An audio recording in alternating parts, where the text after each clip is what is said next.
የአካባቢ ብክለት የሰው ልጆች ለመኖር ከሚፈታተኑ ጉዳዮች መካከል ነው።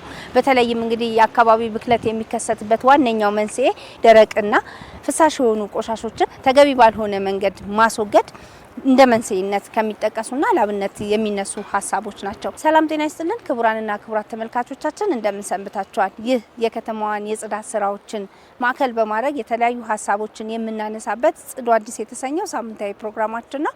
በዚህ ፕሮግራማችን ዛሬ አንድ ሀሳብን እናነሳለን። በተለይም የምናነሳው ጉዳይ ደግሞ ቆሻሻን መልሶ መጠቀም ምን አይነት አበርክቶ አለው? ቆሻሻንስ እንዴት ነው መልሰን ለጥቅም የምናውለው? በተለይም የተለያዩ ፕላስቲኮችን እንዲሁም ደግሞ የአገልግሎት ዘመናቸው ያለፉ ካርቶኖችን በመሰብሰብ ለተለያዩ ድርጅት የሚሰጡ ማህበራትን የስራ ተሞክሮ እንዲሁም ደግሞ ቆሻሻው ከተለየ በኋላ ደግሞ መልሶ ጥቅም ላይ በመዋል የተለያዩ ምርቶችን የሚያመርት አምራችን የስራ ተሞክሮ እንዳስሳለን።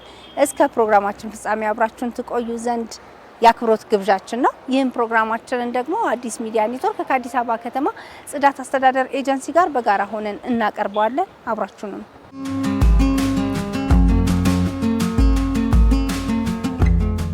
በአራዳ ክፍለ ከተማ ወረዳ 9 ውስጥ ነው የምንገኘው። እንግዲህ እዚህ አካባቢ እንደምትመለከቱት በርካታ ፕላስቲኮችንና የጊዜ ገደባቸው ያለቁ ወረቀቶችን በመሰብሰብ ለተለያዩ ድርጅቶች የመስጠት ስራንና በዚህ ስራ ተደራጅተው እየሰሩ የሚገኙ ማህበራትን የስራ ተሞክሮ ነው የምናየው። እንግዲህ እነዚህ ማህበራት አካባቢን ከብክለት ከመከላከል ባሻገር ከተማችን ውብና ጽዱ የሆነች ከተማን ማየት እንድንችል ትልቅ እገዛን እያደረጉልን ነው ያሉት።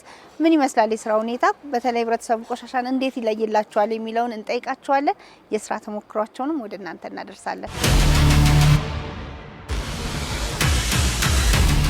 ሰላም ሸምሱ፣ እንዴት አደርክ? ደህና ነው? ሁሉ ሰላም? አማን። ስራ ጤንነት? ሸጋ አለን።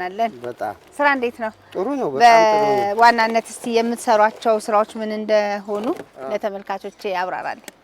አይላንዱን ለብቻ ነው የምንለየው። አይላንድ፣ ካርቶን፣ ወረቀት እና ደግሞ ሽት ወረቀቶች አሉ። እነዛን ከድርጅቶቹ እናመጣና በየቦታው የለያየን የሰራን እንደዚህ ይሄው እንደምታዩ አይላንዱ ለብቻ፣ ካርቶኑ ለብቻ፣ ወረቀቱ ለብቻ ያደረግን ነው የምንሰራው። ማህበር አባላችሁ ምን ያህል ነው? ማህበር አባላቱ ወደ 5 ሆነን የተደራጀ ነው። ከዛ በላይ ነን። አሁን ቀጥረን በስራችን የቀጠርናቸው ሰዎችም አሉ። አብረን የምንሰራ ወደ አሁን ሰዓት ያለ ነው ወደ 7 እና 8 አካባቢ ነን። ስንት ሰው ቀጠራችሁ ማለት ነው? 3 ሰው ቀጥረናል። በቋሚነት አብራችሁ የሚሰራ። ምን ይመስላል? ምን ያህል ጊዜ ሆናችሁ ወደዚህ ስራ ከመጣችሁ? እንግዲህ ወደ 4-5 ወራችን ሊጠጋ ነው። ወረዳውን ብታይ እኔ እንደው በአጋጣሚ ይሄን አንቺን ካገኘሁት ለመገልጽ ነገር ወረዳ ላይ ያሉ ሰዎች በጣም እጅግ የሚመሰገኑ ሰዎች ናቸው። ምንም ነገርም አልነበረንም። ይሄም ስራ መሆኑን እኛ አናውቅም።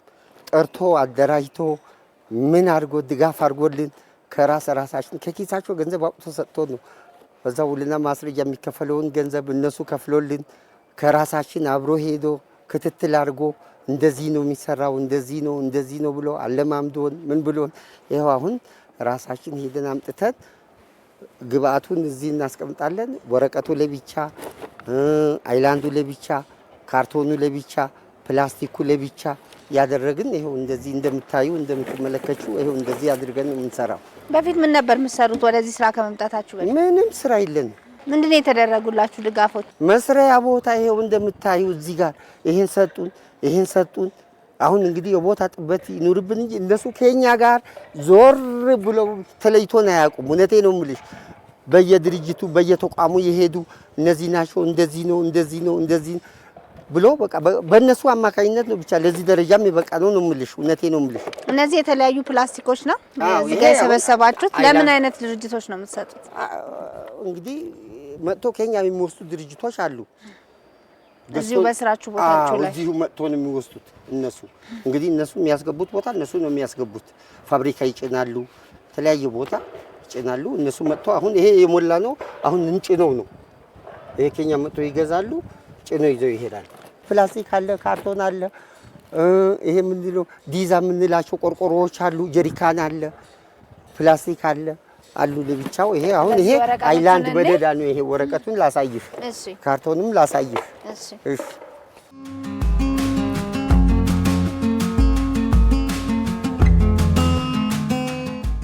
ገቢውስ እንዴት ይታያል? ምን ይመስላል? ገቢው በጣም ጥሩ ነው። አሁን ቢያንስ በወር ወደ 10,000 ብር አካባቢ ይደርሰናል እኛ ማለት ነው። እና ከዛም በላይም ይደርሰናል። እንደ ግብአቱ ነው። ግብአቱ እንዳገኘን ስንጭን ግብአቱ ወረቀቱ ራሱ የተቻለው ያክል ግብአት እንዳለ ነው። የሚቀንስም ሰዓት አለ፣ የሚጨምርም ሰዓት አለ። ግን በርትተሽ ከሰራሽ የሚቀንስ ነገር የለም። የጨመርሽ መሄድ ነው። የሚጨምር ስራ ነው። ስራው በጣም ምርጥ ስራ ነው። እኛ ከዚህ በፊት አናውቀውም። ይሄ እንደው ሃይላንድ ስታገኝ የረገጥሽ፣ ፕላስቲክ ስታገኝ የረገጥሽ፣ ካርቶን ስታገኝ እንደዚህ የወረወርን የቤታችን እውነቴ ነው የምልሽ እኮ እውነቴ ነው። የቤትም ጭምር አሁን ይሄ ካርቶን ጥቅምን ያላውቀው ዝም ብለን አንስተን ዝም ብለን በቃ ሜዳ ላይ የትም ነበረ ምጥዮ ነበረው። ግን አሁን መጣል ሳይሆን እንጀራ ነው። ካርቶኑ፣ ፕላስቲኩ፣ መንገድ ላይ የወደቀ አይላንዱ እንጀራ ነው። እንጀራ እንኳን ለኛ የተደራጀ ነው። እኛ ተይና በስራችን ላሉ ሰዎችም እስራ እድል ፈጥሮ እንጀራ ቤተሰብ ያስተዳደርንበት ነው ልሻለሁ። አዲስ አበባ ብዙ አመት ኖርክ ሸምሱ? ኧረ ብዙ ጊዜ ኖር ያለው። ምን ያህል ጊዜ ኖርክ? ኧረ ወደ ቢያንስ ወደ እድሜ የጨረስኩት አዲስ አበባ ነው። ረጅም ጊዜ ነው። አዎ ረጅም ጊዜ ነው። ምን ይመስላል የትናንት አዲስ አበባንና የዛሬን በአንተ አገላለጽ በአንተ እይታ ልዩነቱን እንዴት ታነጻጽረዋለህ? በተለይ በጽዳት ላይ ሰማይና ምድር ምን ብዬ ምን ልንገርሽ? አሁን እንደውም አሁን አበባይቷ ኢትዮጵያ ነች እንጂ አሁን ማማሯ የምታምረዋ አገር ኢትዮጵያ ነች እንጂ አሁን የበፊቱና አሁኑ ምን ታመዛዝኛዋለሽ? መንገድ ላይ ብትሄጂ ወደ ውስጥ ብትገቢ የኮሪደር ልማቱ ስራ ምን ብዬ ምን ልንገርሽ? በቃ ምን ብዬ ምን ልንገርሽ? የድሮና አሁኑ ምንና ምን።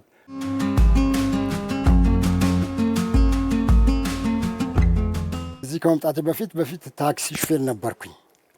ከዛ በኋላ በታክሲ ሹፌር በጣም ብዙ አመት ስለሰራሁኝ ሳየው የሰለቸኝ መጣ። ከዛ በኋላ ስራ ፍለጋው ሹፍርና ብዬ ስመጣ አይ በዚህ ተደራጅ ሲሉኝ በዚህ ተደራጀሁኝ። ከገባሁበት በኋላ ግን በጣም ደስተኛ ሆኜ ነው የምሰራው። በፊት እንደፈለግኩኝ የሚያወጣው የነበረው ወጪ አሁን ሴቭ እያረኩኝ ቤተሰቦችን ድጎማ እያረኩኝ ራሳችንም እየቆጠብን ተጠቃሚ ሆኛል አለ በበኩሌ። እንግዲህ አዲስ አበባ ውስጥ ታክሲ ሹፌር ነህ፣ ረጅም ጊዜ ሰርታል ብዬ አስባለሁ። አዲስ አበባን ታውቃታለህ? አውቃታለሁ። ምን ይመስላል እስቲ አዲስ አበባን ትናንትናና ዛሬ እንዴት ታነጻጽራታለህ? በምን ተገናኝቶ ሰማይና ምድር በምን ተገናኝቶ? በፊት ቆሻሻ የነበረ ቦታ ላይ በአሁኑ ሰዓት ተለውጦ ስታይ እውነቴን ነው የምለው እኔ በበኩሌ ዩሮፕ ነው የሆነችው አዲስ አበባ።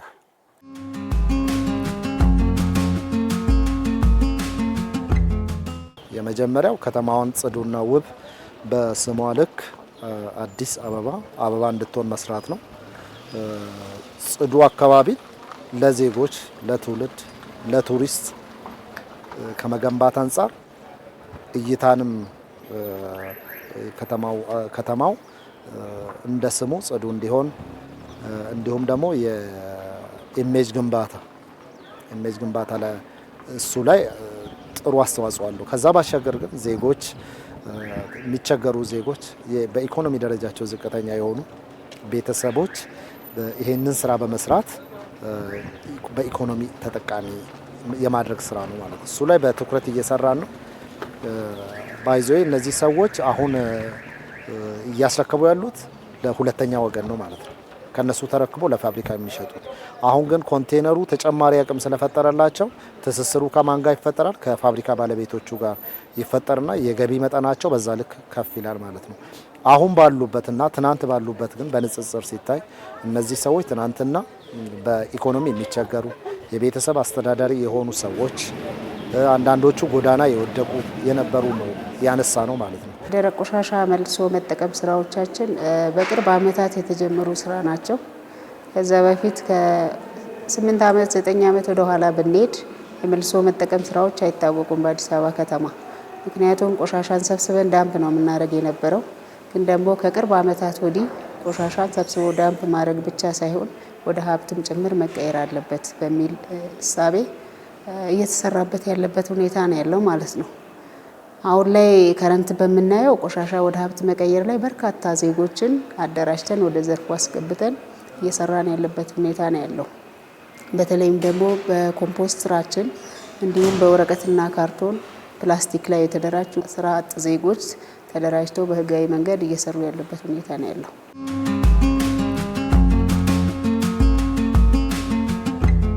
አሁን ደግሞ ተመልካቾቻችን በአራዳ ክፍለ ከተማ ወረዳ 2 ውስጥ ነው የምንገኘው። ቅድም እዛ ጋር የተሰበሰበው ወረቀት እንግዲህ በተለያየ መልኩ ለክላሰር አገልግሎት መስሪያ እንዲሁም ደግሞ የተለያዩ ግብአቶች ይመረቱበታል ተብለናል። እንዴት ነው የሚመረተው? ማን ነው የሚያመርተው? እንጠይቃለን። አብራችሁን ነው።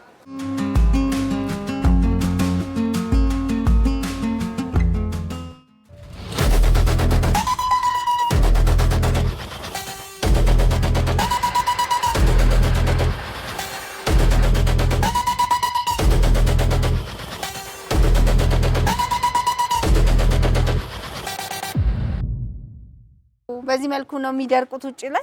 አዎ በዚህ መልኩ ይደርቃል። ከደረቀ በኋላ የተለያዩ ማሽኖች ላይ ያልፎ ያው ለምርት ለግብአትነት ዝግጁ ይሆናል ማለት ነው ለፋብሪካዎች። ይሄን አሁን ለምን ግብአት የምናውለው ነው? ምንድን ነው የሚባለው? ኤግሬ ቦርድ ነው። እሺ ገና እርጥብ ነው መሰለኝ። እርጥብ ነው፣ አልደረቀም።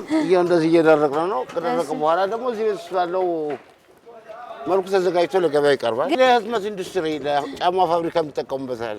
ለሶልነት ማለት ነው። ከውስጥ ላይ ነው ቆዳ ማጠንከሪያ ይጠቀሙበታል። ለቆዳ ማጠንከሪያ ጠቃላ ማጠንከሪያ ለሆኑ ነገሮች በሙሉ ይገባል። በጣም ዓለም ላይ በጣም ተፈላጊነት ያለው ምርት ነው። እኛ ሀገር አይመረትም ነበር፣ ጀምረናል። እንግዲህ እኛ ማሽኖቹን ለመስራት ያው ረጅም ዓመት ፈጅቻለሁ። ምንም ስራ ሳልሰራ አልሰራሁም ምንም ነገር። ማሽኑንም ራስህ ነው ያመረትከው? አዎ ወደ 4 ዓመት ፈጅቶብኛል ማሽኖቹን ስሰራ ራሱ። ከውጭ ምንዛሬ አንጻር ከውጭ የሚገባ እቃ ነው መጀመሪያ የነበረው። አሁን እዚህ ሲመረት ብዙ ገንዘብ ያድናል። የውጭ ምንዛሬ እንዳይወጣ ያደርጋል። ወደ ውጭም ተልኮ ኤክስፖርት ተደርጎ ደግሞ ገንዘብ ዶላር ይዞ ይመጣል።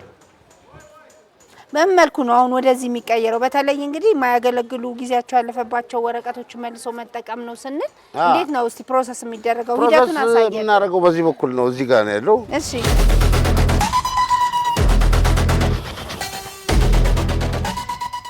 እዚህ ጋር ነው ማከማቻው ቦታው ይሄ ነው ወረቀቱ። ከዚህ የተነሳ ነው ይገባል። እዚህ እዛ ውስጥ ከገባ በኋላ ራሱ ሰርኪት እያደረገ ይሰራል። ራሱ ማሽኑ ውሃውንም ሪሳይክል ያደርጋል፣ ወረቀቱንም ሪሳይክል እያደረገ ይጠቀማሉ። ማንኛውም ፓኬጂንግ ስስ ወረቀቶችን እናመርታለን፣ ማምረት እንችላለን። ክላሰር፣ ይሄ ባግ መስሪያ ወረቀት፣ ካኪ ወረቀት የምንለው በተለምዶ እነሱን እናመርታለን።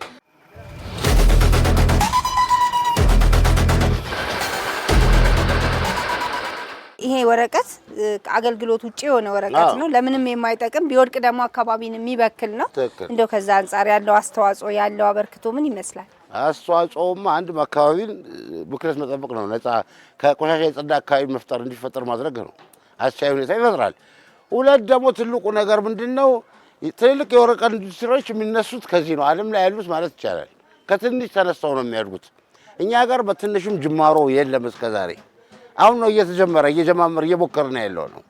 ይሄ ነገር ትንሽ ድጋፍ ካገኘ ራሱን በራሱ አፕዴት እያደረገ ወደ ትልቅ ካምፓኒ መቀየር የሚችል ጉልበት ያለው ስራ ነው። አዲስ አበባ እንግዲህ ሰፊ ናት። በየዕለት ቆሻሻ የሚመነጭባት በቶን በትልልቅ ቶን እና ሶርሱ አለ ብለን እናስባለን። ምንጩ እስካለ ደግሞ በአግባቡ የመለየትና ለጥቅም እንዲውል የማድረግ ስራ ነው መሰራት ያለበት ብዬ አስባለሁና እንደው ከዛ አንጻር ምን መሆን አለበት ትላለህ? ወረቀት ትክክል። አሁን እዚህ ጋር እኛም አንድ የምንቸገርበት ነገር አለ። በአግባቡ ወረቀት ቆሻሻን ለይቶ የመያዝ ችግር አለብን። የታወቀ ነው ይሄ። ለምሳሌ አሁን ስናመጣው ከማተሚያ ቤት እንኳን የሚወጣው ወረቀት እዛ እንኳን በትክክል የመለየት ባህሉ የደከመ ነው። ስቲከሩም፣ ላስቲኩንም፣ ጨርቁንም ወረቀቱንም አንድ ላይ ደበላልቀው ነው የሚመጣው። እሱን ለመለየት እኛ እዚህ ጋር ሰፊ ስራ ይጠብቀናል። በጣም ብዙ ስራ እንሰራለን። ቢቻል ወረቀቱን በወረቀት ላስቲኩን በላስቲክ ቢደረግና ቢለይ የበለጠ ደግሞ ይሄ እንጃ በጣም አጋዥ የሆነ ነገር ነው የሚሆነው። አንድም ነገር አይባከንም። ሁሉም ቦታው ላይ ጨርቅ ሪሳይክል የሚያደርገው ጨርቁን ይወስዳል። ፕላስቲኩን ሪሳይክል የሚያደርገው ፕላስቲኩን ይወስዳል። ወረቀቱን ሪሳይክል የሚያደርገው ወረቀቱን ይወስዳል። አንድ ቦታ ላይ ሁሉም ተደባልቀው እኔ ጋር ወረቀት ነው ሪሳይክል የማደርገው፣ ግን እኔ ጋር ፕላስቲኩም ጨርቁም ምኑም አብሮት ይመጣል። ብክነት ነው አንተ ጋር መምጣቱ።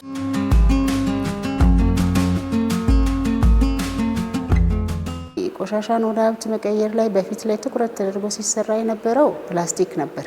አሁን ላይ ግን ከ2013 ጀምሮ በዘርፉ ስፔሲፊካሊ በደንብ ክሊርሊ ተደራጅተው የሚሰሩ ወረቀትና ካርቶን ላይ የሚሰሩ ማህበራት አሉ። መንግስት ይህን ዘርፍም ጭምር ለማበረታታት ብር ከ50 ድጎማ በኪሎ ጭምር ከፍሎ ወደ ዘርፉ ያስገባበት ሁኔታ ነው ያለውና እነዚህ ዘርፍ ላይ የሚሰሩ ድርጅቶችም አሉ፣ ሪሳይክሊንግ ድርጅቶች። እነዚህ ድርጅቶች በፊት ከውጭ ነበር ጥሬ ዕቃ ሲያመጡ የነበረው። ስለዚህ አሁን ባለው ሁኔታ ግን ወረቀት ላይ የተደራጁ ማህበራት በርካታ አሉ። ወደ 110 የሚጠጉ የመልሶ መጠቀም ማህበራት አሉ፣ ወረቀትና ካርቶን ሰብስበው ለካምፓኒ የሚያቀርቡ ማለት ነው። ስለዚህ እነዚህ ካምፓኒዎች ደግሞ አሁን ከዚሁ ጥሬ ዕቃ ስለሚያገኙ ከነዚህ ማህበራት ገበያ ትስስር ይፈጠርላቸዋል። በተፈጠረው ገበያ ትስስር መሰረት ወረቀትና ካርቶን እየወሰዱ በየአይነቱ እየተለየ በሚፈልጉት ካምፓኒው በሚፈልገው ወረቀት ብቻ የሚፈልግ ካምፓኒ አለ፣ እንዲሁም ደግሞ ካርቶን የሚፈልግ ካምፓኒ አለ። ስለዚህ በፍላጎታቸው መሰረት ውል ይገባሉ። በዛ መሰረት ተሰብስቦ ወደ ካምፓኒ ይገባል። ካምፓኒዎች ወደ ፕሮዳክት ይቀይሩታል። በፊት ኤፎር ጭምር ከውጭ ሲገዛ የነበረበት አግባብ ነው ያለው። አሁን ሀገር ውስጥ ኤፎር የሚያመርት ትልቅ ካምፓኒ አለ እዚህ አዳማ ላይ። ከኛ ማህበራት ነው እየሰበሰበ ወረቀት እየወሰደ ያለው። ስለዚህ መንግስት ለቆሻሻ ትራንስፖርት የሚያወጣውንም ኮስት ጭምር ይቀንሳል። እዚህ ጋር ደግሞ የተፈጠረላቸው ስራ እድል አለ፣ አካባቢ ላይ የሚያደርሰውን ጫና ጭምር ይቀንሳል እና ከዚህ አግባብ ኢቭን ሪሳይክሊንግ ካምፓኒ ከውጭ ጥሬ ዕቃ ለማስገባት የሚፈጀውን ጊዜ የሚፈልገውን ኤልሲ ይታወቃልና ከዛ አንጻርም በጣም ተጠቃሚ የሆኑበት ሁኔታ ሁለቱም ሪሳይክሊንግ ካምፓኒውም ዜጎቹም ስራ እድል የተፈጠረላቸው ዜጎች ተጠቃሚ የሆኑበት አግባብ ነው ያለውና በትንሹ እንኳን 2018 በግማሽ አመቱ እንኳን ወደ 12900 አካባቢ ቶን ወረቀትና ካርቶን ከዚህ ከተማ ተሰብስቦ ወደ ሪሳይክሊንግ ካምፓኒ መግባት ችሏል ማለት ነው። እነዚህ ካምፓኒዎች ሶፍት የሚያመርት አለ። አሁን ለምሳሌ ሶፍትን ከውጭ ስናመጣ የነበረውን እዚሁ ሀገር ውስጥ የምንጠቀምበት ሁኔታ አለና ትላልቅ ድርጅቶች አሉ በዚህ ዘርፍ የሚሰሩ ማለት ነው።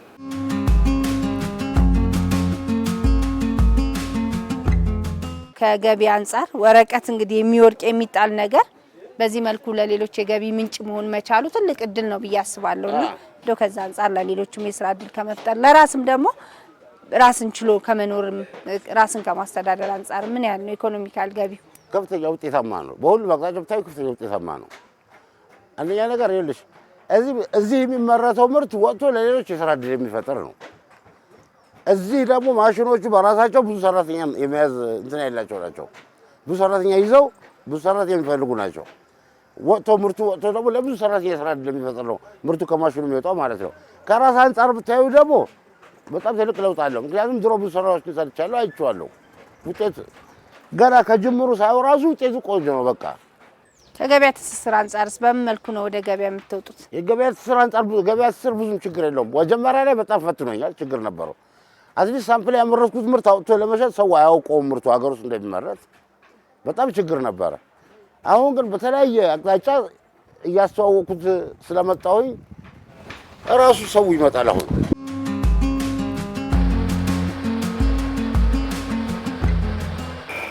ስራው በጣም አሪፍ ነውና እኔ በማውቀው ወረቀት ሜዲያ ቆሻሻ ቦታ ሲወርቅ ነው የማውቀው።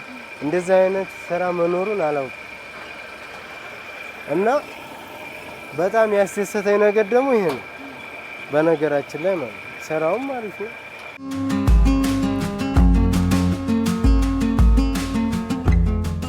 ጽዱ የሆነች ከተማን በዘላቂነት ለማስቀጠል እገዛው ትልቅ ነው። ዜጎችን በስራ ላይ በማሰማራት የገቢ ምንጭ በመሆን በተጨማሪ የውጭ ምንዛሪ ማስቀረት፣ ሌላ ደግሞ ስናስብ ደግሞ ይሄንን ለቅመው ለእናንተ የሚያስረክቡትም ሌሎች ደግሞ አሉ።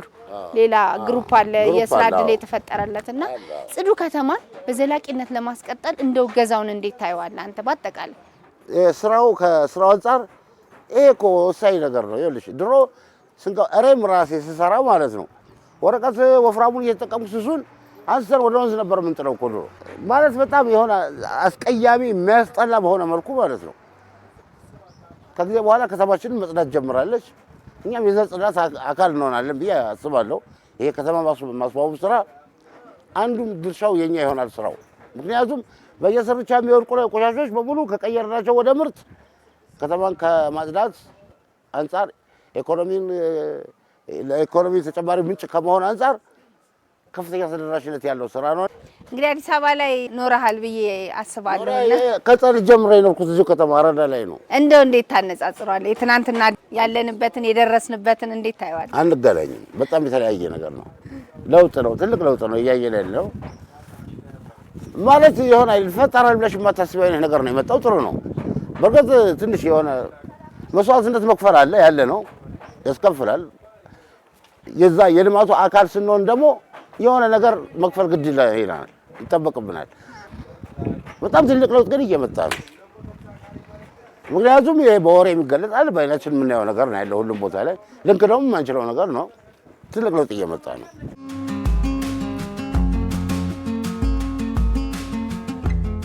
እንግዲህ ይሄ ቆሻሻ ሀብት የሚሆነው ለጥቅም የሚውለው አካባቢውም ጽዱ የሚሆነው ማህበረሰቡ በአግባቡ ቆሻሻን መለየት ሲችል ነው። ተቋማት ጋርም ስንሄድ ተቋማት የመንግስትም መንግስታዊ ያልሆኑም በተመሳሳይ ይህንን ተግባር መፈጸም አለባቸው ብለን እናስባለንና ከዛ አንጻር ከህብረተሰቡ ጋር በተያያዘ ቆሻሻን ዝም ብሎ እንዳይጥል ቆሻሻን በተሰጠው የቆሻሻ ማስወገጃ እቃ በአይነት ከምንጩ ለይቶ ይሄ የሚበሰብሰውንም የማይበሰብሰውንም እንዲሁም ደግሞ አደገኛ ቆሻሻ ለይቶ ለማህበራት ጥሩ ቦታ ላይ ተገቢ ቦታ ላይ አስቀምጦ ማህበራት ደግሞ ይሄንን ቆሻሻ በማጓጓዝ ደረቅ ቆሻሻ የሚያጓጉዙ ማህበራት አሉ። እነሱ አንስቶ እንዲያጓጉዙ የመልሶ መጠቀሙ ደግሞ የተለየውን ቆሻሻ ወስዶ ለቤተሰብ ገቢ እንዲጠቀምበትና ህይወቱን እንዲቀይር ማድረግ እንጂ ቆሻሻን በየቦታ መጣል ተገቢ እንዳልሆነና በአዋጅና በመመሪያ መሰረት ደግሞ ይሄንን የማይፈጽሙ አካላትን ተጠያቂ በደንብ ማስከበር ጋር ትስስር ስላለን በቅንጅትም ስለምንሰራ ከነሱ ጋር ተጠያቂ እያደረግን እንሄዳለን ማለት ነው። ወረቀትና ካርቶንን እንደ ስፔሲፊካሊ ብንወስደው አብዛኛው ከተቋማት ኤሪያ የሚወጣ ነው እና በእያንዳንዱ ተቋም ብንሄድ ወረቀትና ካርቶን፣ ትምህርት ቤት ብንሄድ፣ ሌሎች ተቋማት የመንግስት የግል ብንሄድ ወረቀትና ካርቶን በደንብ ይመነጫል እና እሱን በአግባቡ ይዞ ለይቶ ከሌሎች ነገሮች ጋር ሳይቀላቀል ለሚፈልገው ማህበረሰብ መስጠት፣ ማህበራት መስጠት። ኢቭን ተቋም ደረጃ ላይ አሁን የግል ጽዳቶች ናቸው የሚመደቡትና እነዚህ ግል ጽዳቶች ጭምር በአግባቡ ይዘው ለይተው ለሪሳይክሊንግ ካምፓኒ እንዲሰጡ ያው ግንዛቤ እየፈጠርን ያለንበት አስገዳጅ ህግም ጭምር የወጣበት በደንቡም ጭምር የምንቀጣበት ሁኔታ ነው ያለውና ሁሉም ማህበረሰብ ከቤት ለቤት የሚወጣ እያንዳንዷን ወረቀትና ካርቶን ሌሎችም የመልሶ መጠቀም ግብዓቶችን በአግባቡ ይዞ ለሚጠቀምበት ጥሬ ዕቃነት ለሚጠቀምበት ድርጅት መስጠት ያስፈልጋልና ይሄን ደግሞ በመሃል ሆኖ የሚሰሩ ማህበራት አሉ፣ ግለሰቦች አሉ በዘርፉ የተደራጁ በዚህ በአግባቡ ይዞ የራሳችንን ድርሻ እንወጣ ብዬ ነው ማስበው። በተለይ ማህበረሰቡ ጋር ተቋማት ጋር ሁላችንም ተባብረን ካልሰራን ያው ለውጥ አይመጣምና ከተማችን ላይ ለውጥ የመጣው አንዱ ማህበረሰቡ ግንዛቤ ስላገኘ ነው እንጂ ተቋሙ ብቻውን ሰርቶ ለውጥ አመጣ።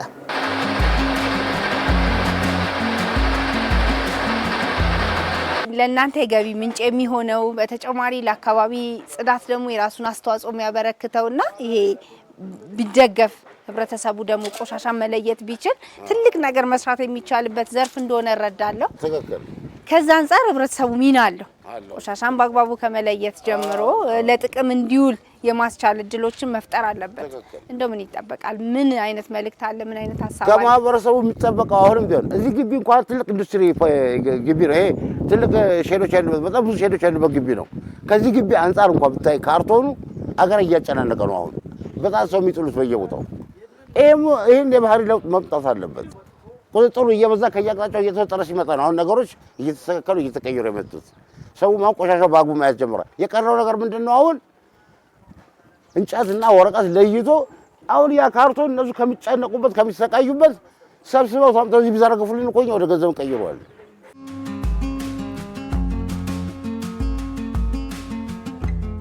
ቆሻሻን መልሶ መጠቀም ያለውን አዎንታዊ ገጽታ ምን እንደሚመስል ቆሻሻን ሰብስበው ወደ ተለያዩ ምርቶች የሚቀይሩ ድርጅቶችን የስራ ተሞክሮ እያስቃኘናችሁ መረጃ እየሰጠናችሁ ቆይታ አደረግን። በተለይም እንግዲህ አዲስ አበባ ከተማ ለዜጎቿ ምቹ እንዲሁም ደግሞ ለቱሪስት መስህብ የሆነች ከተማ ትሆን ዘንድ የሁላችንንም ርብርብ የሚጠይቅ እና ኃላፊነታችንን የሚጠይቅ ጉዳይ በመሆኑ ሁላችንም በዚህ ላይ የጋራ ትብብር ልናደርግ ይገባል። በተለይ ህብረተሰቡ ቆሻሻን ከቤቱ ጀምሮ ሲለይ በአግባቡ የመለየትና የማስወገድ ኃላፊነት አለበት። ይህንንም ሊወጣ ይገባል እያልን የዛሬ ፕሮግራማችንን በዚህ አብቅተናል። ሳምንት በሌላ ርዕሰ ጉዳይ በሌላ ስፍራ ደግሞ ሌላ ርዕሰ ጉዳይ ይዘን የምንገናኝ ነው የሚሆነው። ቸር ሰንብቱ።